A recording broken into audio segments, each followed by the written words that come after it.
Bonjour, bienvenue sur Capform Express pour notre série de Web TV avec des témoignages d'acteurs dans le cadre de la réforme de la formation professionnelle.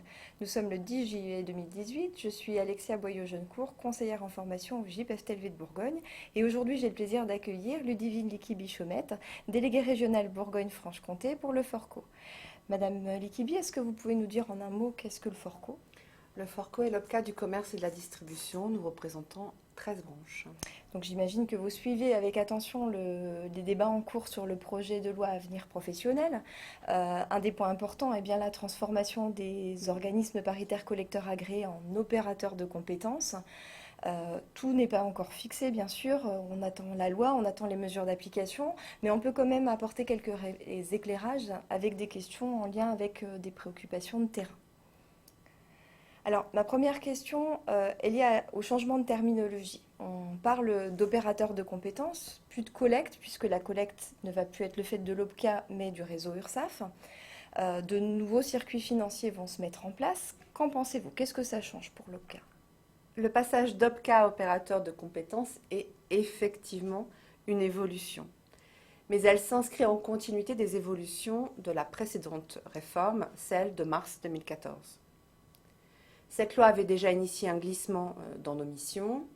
La contribution au développement de la formation continue dans les TPME, l'accompagnement des entreprises dans l'analyse et la définition de leurs besoins de formation, l'identification des compétences mobilisables au sein des entreprises sont autant de missions qui étaient déjà les nôtres et qui seront vraisemblablement renforcées par la loi qui va venir.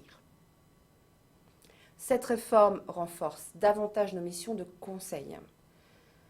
Pour autant, on note également une volonté du gouvernement d'amplifier l'accompagnement financier des entreprises de moins de 50 salariés.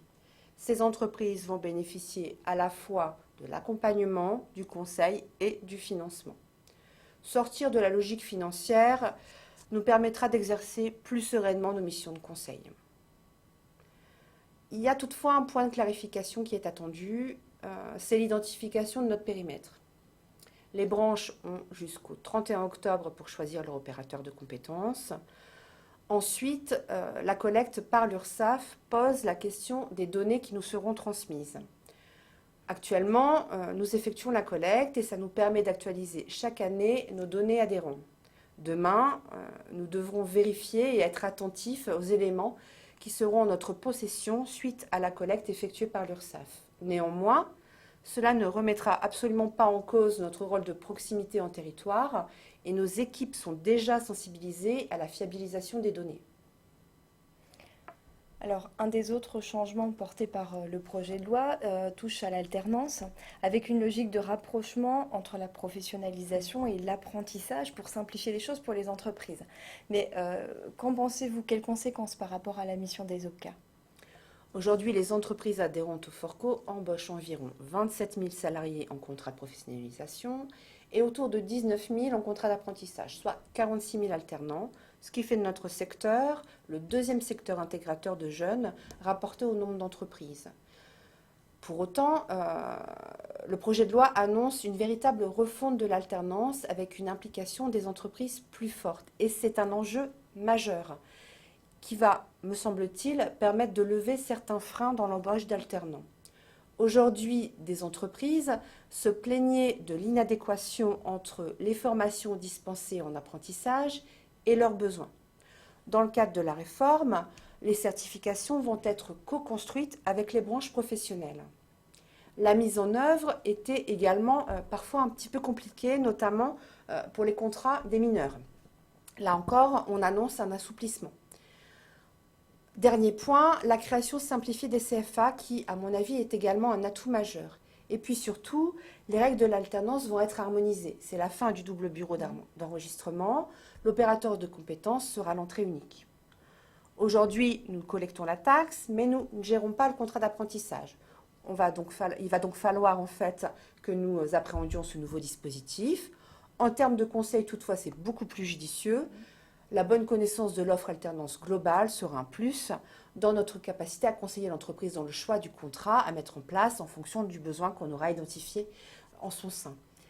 Nos branches ont également un rôle renforcé sur ce volet, c'est également une opportunité, puisque la gestion globale de l'opérateur de compétences, du contrat apprentissage et contrat de pro va faciliter et nourrir le recueil des données de notre observatoire. Ça va permettre de nourrir nos branches qui pourront s'appuyer sur ces analyses et anticiper notamment l'évolution des emplois et des compétences. Alors ça amène ma troisième question. Le terme compétence apparaît au niveau de la définition de l'opérateur. Quelles vont être précisément les missions liées à cette approche par compétence? Est-ce que ça se traduit par une offre de service nouvelle pour le Forco? Oui, le rôle de l'opérateur de compétences sera demain orienté sur plusieurs grands champs. D'abord, le développement des compétences des jeunes salariés grâce à la gestion et au développement des contrats d'alternance, qu'on disait tout à l'heure, dans notre filière. L'opérateur de compétences sera également en charge d'accompagner le développement des compétences des salariés des entreprises, quel que soit leur âge, via la mise en place d'un dispositif de reconversion par l'alternance qui s'appelle PROA aujourd'hui. Et bien sûr, chacun de ces dispositifs sera accompagné financièrement. Ensuite, nous interviendrons auprès des TPE-PME avec des missions d'information, mais aussi de conseil dans la définition de leurs besoins en matière de compétences et la recherche de solutions en lien avec les besoins qui seront identifiés. Enfin, n'oublions pas le rôle d'appui technique aux branches.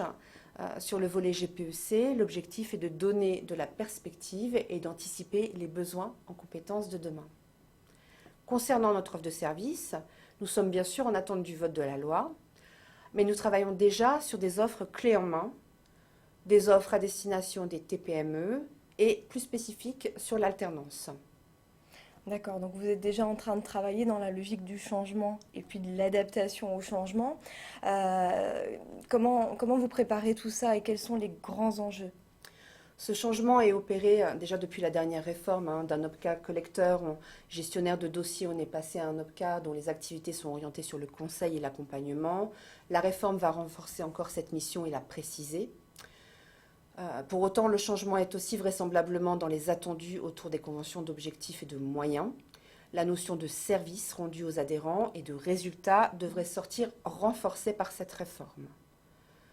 Le Forco travaille déjà à cette évolution depuis plusieurs mois, presque une année. Une GPEC appliquée à nous-mêmes a été mise en place, devant nous permettre en fait d'être prêts à relever les challenges des mois à venir et être vraiment au rendez-vous des attentes de nos branches et des entreprises de demain. D'accord, merci. Merci pour votre présence aujourd'hui et puis toutes ces précisions par rapport au rôle des OPCA, qui est quand même un opérateur essentiel dans le cadre de l'architecture du système de formation professionnelle, qu'on l'appelle OPCA ou OPCO, OPCOM, comme les appellations commencent à émerger. On va suivre en détail la suite des travaux parlementaires et puis bien sûr la loi et les mesures d'application. Et puis, on vous dit à bientôt et pour de nouvelles Web TV avec des témoignages d'acteurs dans le cadre de la réforme de la formation professionnelle. Au revoir, Au merci. revoir.